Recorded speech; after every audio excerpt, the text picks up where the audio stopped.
PC ട്യൂട്ടോറിയലിൻ്റെ പുതിയൊരു അധ്യായത്തിലേക്ക് എല്ലാവർക്കും സ്വാഗതം. നമ്മുടെ ഇന്നത്തെ വീഡിയോയിൽ നമുക്ക് അന്തർദേശീയ ദിനങ്ങൾ ഏതൊക്കെയാണെന്ന് പരിചയപ്പെടാം. അപ്പം വീഡിയോയിലേക്ക് കിടക്കുന്നതിന് മുമ്പ് ചാനൽ ആദ്യമായിട്ട് കാണുന്ന ആരെങ്കിലും ഉണ്ടെങ്കിൽ ഒന്ന് സബ്സ്ക്രൈബ് ചെയ്തിട്ട് കാണാൻ ശ്രമിക്കൂ കേട്ടോ. എക്സാംസിന് പ്രിപ്പയർ ചെയ്യുന്നവർക്കൊക്കെ അറിയാം, നിങ്ങളൊന്ന് പ്രീവിയസ് ഇയർ ക്വസ്റ്റ്യൻസ് എടുത്ത് നോക്കൂ. അതിൽ ഏതൊരു എക്സാമിൻ്റെ ക്വസ്റ്റ്യൻ എടുത്തെന്ന് പറഞ്ഞു കഴിഞ്ഞാലും ആ ഒരു ക്വസ്റ്റ്യനിൽ ഒരു മാർക്കെങ്കിലും, കുറഞ്ഞത് ഒരു മാർക്കെങ്കിലും ഈ അന്തർദേശീയ ദിനങ്ങളെക്കുറിച്ച് ചോദിക്കാറുണ്ട്. അപ്പോൾ വളരെ ഇമ്പോർട്ടൻ്റ് ആയിട്ടുള്ള ടോപ്പിക്കാണ്.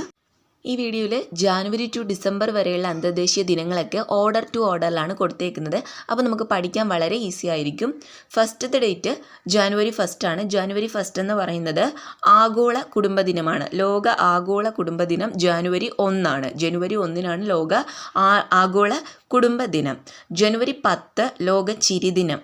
ജനുവരി 10 ലോക ചിരിദിനമായിട്ടാണ് അറിയപ്പെടുന്നത്. ജനുവരി 26 കസ്റ്റംസ് ദിനമാണ്. ജനുവരി 26 കസ്റ്റംസ് ദിനം. ജനുവരി 27 എന്ന് പറയുന്നത് ഹോളോകോസ്റ്റ് ഓർമ്മ ദിനമാണ്. ജനുവരി 27 ഹോളോകോസ്റ്റ് ഓർമ്മ ദിനം. ഫെബ്രുവരി 12 ഡാർവിൻ ദിനമാണ്. ഫെബ്രുവരി 12 ഡാർവിൻ ദിനം. ഫെബ്രുവരി 14 വാലന്റൈൻ ദിനമാണ്. ഫെബ്രുവരി 14 വാലന്റൈൻ ദിനം. ഫെബ്രുവരി 21 മാതൃഭാഷാ ദിനമാണ്. ഫെബ്രുവരി 21 മാതൃഭാഷാ ദിനം. മാർച്ച് 8 എന്ന് പറയുന്നത് ലോക വനിതാ ദിനമാണ്. മാർച്ച് 8 ലോക വനിതാ ദിനം. മാർച്ച് 15 ഉപഭോക്തൃ ദിനമാണ്. മാർച്ച് 15 ഉപഭോക്തൃ ദിനം. മാർച്ച് 21 എന്ന് പറയുന്നത് വനദിനമാണ്. ലോക വനദിനം എന്നാണ് മാർച്ച് 21. മാർച്ച് 22 എന്ന് പറയുന്നത് ജലദിനമാണ്. മാർച്ച് 22 ജലദിനം. മാർച്ച് 23 കാലാവസ്ഥ ദിനം. മാർച്ച് 23 കാലാവസ്ഥ ദിനമാണ്. മാർച്ച് 27 നാടക ദിനമാണ്. മാർച്ച് 27 എന്താണ്? നാടക ദിനം. ഏപ്രിൽ 1 എന്ന് പറയുന്നത് ലോക വിഡ്ഢി ദിനമാണ്. April fool. ഏപ്രിൽ 1 ലോക വിഡ്ഢി ദിനമാണ്. ഏപ്രിൽ 7 ലോക ആരോഗ്യ ദിനം. ഏപ്രിൽ 7 എന്താണ്? ലോക ആരോഗ്യ ദിനമാണ്. ഏപ്രിൽ 11 എന്ന് പറയുന്നത് പാർക്കിൻസൺസ് ദിനമാണ്. ഏപ്രിൽ 11 പാർക്കിൻസൺസ് ദിനം. ഏപ്രിൽ 22 എന്ന് പറയുന്നത് ഭൗമദിനമാണ്. ലോക ഭൗമദിനം എന്നു ചോദിച്ചാൽ ഏപ്രിൽ 22 അപ്പോൾ ഏപ്രിൽ 22 എന്ന് പറയുന്നത് ഭൗമദിനമാണ്. അപ്പോൾ ഒന്നുകൂടി നോക്കാം. ജാനുവരി 1 ആഗോള കുടുംബദിനം. ജാനുവരി 10 ലോക ചിരിദിനം. ജാനുവരി 26 കസ്റ്റംസ് ദിനം. ജാനുവരി 27 ഹോളോകോസ്റ്റ് ഓർമ്മ ദിനം. ഫെബ്രുവരി 12 ഡാർവിൻ ദിനം. ഫെബ്രുവരി 14 വാലന്റൈൻ ദിനം. ഫെബ്രുവരി 21 മാതൃഭാഷാ ദിനം. മാർച്ച് 8 എന്ന് പറയുന്നത് വനിതാ ദിനം. മാർച്ച് 15 ഉപഭോക്തൃ ദിനം.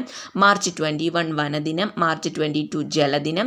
മാർച്ച് 23 കാലാവസ്ഥാ ദിനം. മാർച്ച് 27 നാടക ദിനം.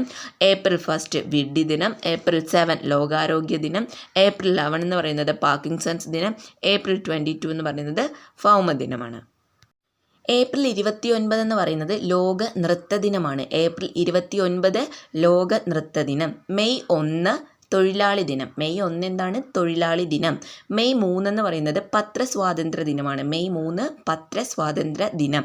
മെയ് 8 റെഡ് ക്രോസ് ദിനമാണ്. മെയ് 8 എന്താണ്? റെഡ് ക്രോസ് ദിനം. മെയ് 12 ആതുര ശുശ്രൂഷ ദിനമാണ്. മെയ് 12 ആതുര ശുശ്രൂഷ ദിനം. മെയ് 15 അന്തർദേശീയ കുടുംബദിനമാണ്. മെയ് 15 എന്ന് പറയുന്നത് അന്തർദേശീയ കുടുംബദിനവും ആഗോള കുടുംബദിനം എന്ന് പറയുന്നത് ജാനുവരി 1 ആണ്. നേരത്തെ നമ്മൾ പഠിച്ചു ജാനുവരി 1 ആഗോള കുടുംബദിനമാണെന്ന് പഠിച്ചു. അന്തർദേശീയ കുടുംബദിനം എന്ന് പറയുന്നത് മെയ് 15 രണ്ടും തിരിഞ്ഞു പോകരുത്. മെയ് 17 ടെലികമ്മ്യൂണിക്കേഷൻ ദിനമാണ്. മെയ് 17 ടെലികമ്മ്യൂണിക്കേഷൻ ദിനം. മെയ് 21 ഭീകരവാദ വിരുദ്ധ ദിനമാണ്. മെയ് 21 എന്ന് പറയുന്നത് ഭീകരവാദ വിരുദ്ധ ദിനം. മെയ് 22 എന്ന് പറയുന്നത് ജൈവ വൈവിധ്യ ദിനമാണ്. ജൈവ വൈവിധ്യ ദിനം എന്നാണ് മെയ് 22. മെയ് 24 എന്ന് പറയുന്നത് കോമൺവെൽത്ത് ദിനമാണ്. മെയ് 24 എന്താണ്? കോമൺവെൽത്ത് ദിനം. മെയ് 29 എന്ന് പറയുന്നത് മൗണ്ട് എവറസ്റ്റ് ദിനം. മൗണ്ട് എവറസ്റ്റ് ദിനം മെയ് 29. ജൂൺ 5 എന്ന് പറയുന്നത് പരിസ്ഥിതി ദിനമാണ് അല്ലേ? ജൂൺ 5 പരിസ്ഥിതി ദിനം. ജൂൺ 8 സമുദ്ര ദിനമാണ്. ജൂൺ 8 എന്ന് പറയുന്നത് സമുദ്ര ദിനം. ജൂൺ 14 അന്തർദേശീയ രക്തദാന ദിനമാണ്. ജൂൺ 14. ജൂൺ 14 എന്താണ്? അന്തർദേശീയ രക്തദാന ദിനം. ജൂൺ 20 ലോക അഭയാർത്ഥി ദിനം. ലോക അഭയാർത്ഥി ദിനം എന്നാണ് ജൂൺ 20. ജൂൺ 21 എന്ന് പറയുന്നത് സംഗീത ദിനമാണ്. ജൂൺ 21ൻ്റെ പ്രത്യേകത സംഗീത ദിനം. അപ്പോൾ ഒന്നുകൂടി നോക്കാം. ഏപ്രിൽ 29 ലോക നൃത്ത ദിനം. മെയ് 1 തൊഴിലാളി ദിനം. മെയ് 3 പത്രസ്വാതന്ത്ര്യ ദിനം. മെയ് 8 റെഡ് ക്രോസ് ദിനം. മെയ് 12 ആതുര ശുശ്രൂഷ ദിനം. മെയ് 15 അന്തർദേശീയ കുടുംബദിനം. മെയ് 17 ടെലികമ്മ്യൂണിക്കേഷൻ ദിനം. മെയ് 21 ഭീകരവാദ വിരുദ്ധ ദിനം. മെയ് 22 ജൈവ വൈവിധ്യ ദിനം. മെയ് 24 കോമൺവെൽത്ത് ദിനം. മെയ് 29 മൗണ്ട് എവറസ്റ്റ് ദിനം. ജൂൺ 5 പരിസ്ഥിതി ദിനം. ജൂൺ 8 സമുദ്ര ദിനം. ജൂൺ 14 അന്തർദേശീയ രക്തദാന ദിനം. ജൂൺ 20 ലോക അഭയാർത്ഥി ദിനം. ജൂൺ 21 സംഗീത ദിനം. ജൂൺ 28 എന്ന് പറയുന്നത് ദാരിദ്ര്യ ദിനമാണ്. ജൂൺ 28 ദാരിദ്ര്യ ദിനം. ജൂലൈ 11 ജനസംഖ്യാ ദിനം. ജൂലൈ 12 മലാല ദിനമാണ്. ജൂലൈ 11 ജനസംഖ്യാ ദിനവും ജൂലൈ 12 മലാല ദിനവുമാണ്. ജൂലൈ 18 എന്ന് പറയുന്നത് മണ്ടേല ദിനമാണ്. ജൂലൈ 18 എന്താണ്? മണ്ടേല ദിനം. ഓഗസ്റ്റ് 6 എന്ന് പറയുന്നത് ഹിരോഷിമ ദിനമാണ്. ഓഗസ്റ്റ് 6 ഹിരോഷിമ ദിനം. ഓഗസ്റ്റ് 9 നാഗസാക്കി ദിനം. ഓഗസ്റ്റ് 9 നാഗസാക്കി ദിനം. ഓഗസ്റ്റ് 12 എന്താണ്? അന്തർദേശീയ യുവജന ദിനമാണ്. ഓഗസ്റ്റ് 12.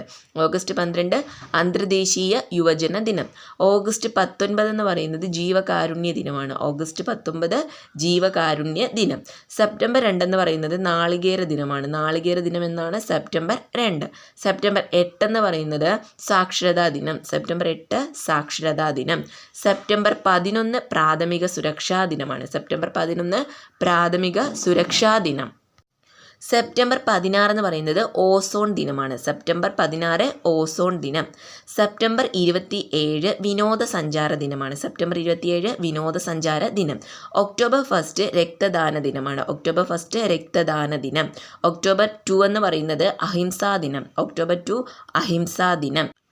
ഒക്ടോബർ 4 എന്ന് പറയുന്നത് മൃഗക്ഷേമ ദിനമാണ്. ഒക്ടോബർ 4 മൃഗക്ഷേമ ദിനം. ഒക്ടോബർ 5 അധ്യാപക ദിനം. ഒക്ടോബർ 5 അധ്യാപക ദിനം. ഓക്കെ, നമുക്ക് ഫസ്റ്റ് തൊട്ട് നോക്കാം. ജൂൺ 28 എന്ന് പറയുന്നത് ദാരിദ്ര്യ ദിനം. ജൂലൈ 11 ജനസംഖ്യാ ദിനം. ജൂലൈ 12 മലാല ദിനം. ജൂലൈ 18 മണ്ടേല ദിനം. ഓഗസ്റ്റ് 6 ഹിരോഷിമ ദിനം. ഓഗസ്റ്റ് 9 നാഗസാക്കി ദിനം. ഓഗസ്റ്റ് 12 അന്തർദേശീയ യുവജന ദിനം. ഓഗസ്റ്റ് 19 ജീവകാരുണ്യ ദിനം. സെപ്റ്റംബർ 2 എന്ന് പറയുന്നത് നാളികേര ദിനം. സെപ്റ്റംബർ 8 സാക്ഷരതാ ദിനം. സെപ്റ്റംബർ 11 പ്രാഥമിക സുരക്ഷാ ദിനം. സെപ്റ്റംബർ 16 ഓസോൺ ദിനം. സെപ്റ്റംബർ 27 വിനോദസഞ്ചാര ദിനം. ഒക്ടോബർ 1 രക്തദാന ദിനം. ഒക്ടോബർ 2 അഹിംസാ ദിനം. ഒക്ടോബർ 4 മൃഗക്ഷേമ ദിനം. ഒക്ടോബർ 5 എന്ന് പറയുന്നത് അധ്യാപക ദിനമാണ്. ഒക്ടോബർ 9 തപാൽ ദിനമാണ്. ഒക്ടോബർ 9 തപാൽ ദിനം. ഒക്ടോബർ 16 ഭക്ഷ്യദിനം. ഒക്ടോബർ 16 ഭക്ഷ്യദിനം. ഒക്ടോബർ 17 ദാരിദ്ര്യ നിർമ്മാർജ്ജന ദിനമാണ്. ദാരിദ്ര്യ നിർമ്മാർജ്ജന ദിനം എന്നാണ് ഒക്ടോബർ 17. ഒക്ടോബർ 24 എന്ന് പറയുന്നത് ഐക്യരാഷ്ട്ര ദിനമാണ്. ഐക്യരാഷ്ട്ര ദിനം എന്നാണ് ഒക്ടോബർ 24. ഒക്ടോബർ 30 മിതവ്യയ ദിനമാണ്. മിതവ്യയ ദിനമാണ് ഒക്ടോബർ 30. നവംബർ 10 ശാസ്ത്രദിനം. ശാസ്ത്രദിനം എന്നാണ് നവംബർ 10. നവംബർ 17 വിദ്യാർത്ഥി ദിനമാണ്. നവംബർ 17 വിദ്യാർത്ഥി ദിനം. നവംബർ 19 പൗരാവകാശ ദിനമാണ്. നവംബർ 19ൻ്റെ പ്രത്യേകത എന്താണ്? പൗരാവകാശ ദിനം. നവംബർ 20 എന്ന് പറയുന്നത് ആഗോള ശിശുദിനമാണ്. നവംബർ 20 ആഗോള ശിശുദിനം. നവംബർ 21 എന്ന് പറയുന്നത് ലോക ടെലിവിഷൻ ദിനമാണ്. ലോക ടെലിവിഷൻ ദിനം എന്നാണ് നവംബർ 21. ഡിസംബർ 1 എന്ന് പറയുന്നത് ലോക എയ്ഡ്സ് ദിനമാണ്. ലോക എയ്ഡ്സ് ദിനമാണ് ഡിസംബർ 1. ഡിസംബർ 5 എന്ന് പറയുന്നത് വോളണ്ടിയർ ദിനമാണ്. ഡിസംബർ 5 എന്താണ്? വോളണ്ടിയർ ദിനം. ഡിസംബർ 11 പർവ്വത ദിനമാണ്. ഡിസംബർ 11 പർവ്വത ദിനമെന്നാണ് അറിയപ്പെടുന്നത്. ഡിസംബർ 20 മാനവ ഐക്യ ദിനമാണ്. ഡിസംബർ 20 മാനവ ഐക്യ ദിനം. ഡിസംബർ 22 എന്ന് പറയുന്നത് ഗണിത ദിനമാണ്. ഡിസംബർ 22 ലോക ഗണിത ദിനം.